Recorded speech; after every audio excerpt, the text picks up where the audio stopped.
Hello, mga idol. Ito na naman ang trabaho ko ngayong araw na ito. Ibilad ko itong mga idol. Itong mga hindi natuyo na labahan kahapon mga idol. Ang trabaho natin mga idol sa araw-araw.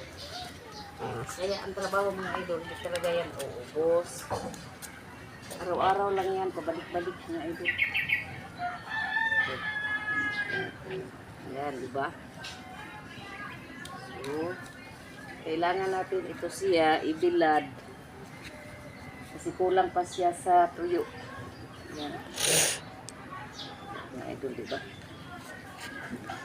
Dito lang ang trabaho sa bahay mga idol. Wala iyang katapusan. Tapos iayos ko itong mga basahan.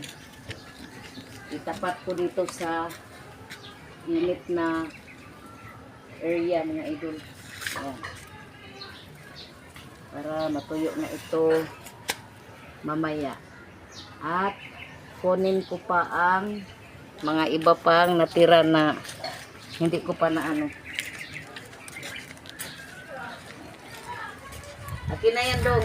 Yan o. Yan tinupi dyan o. Agpas.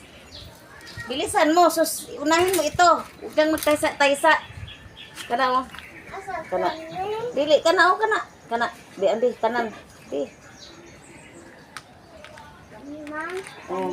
Oh, lagi. Agpas, lagi.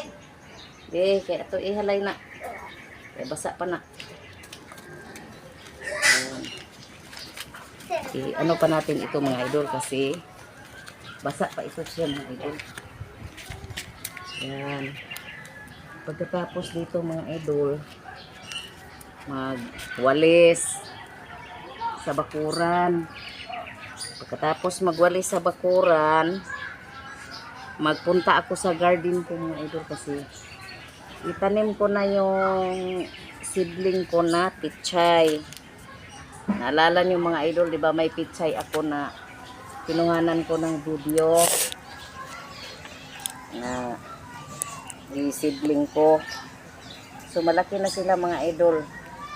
I-ano ko na sila, i-plaster ko na sila. Yung iba sa lupa, lupa ko lang mga idol. Yung iba sa kaang. Kasi marami mga idol. Ayan.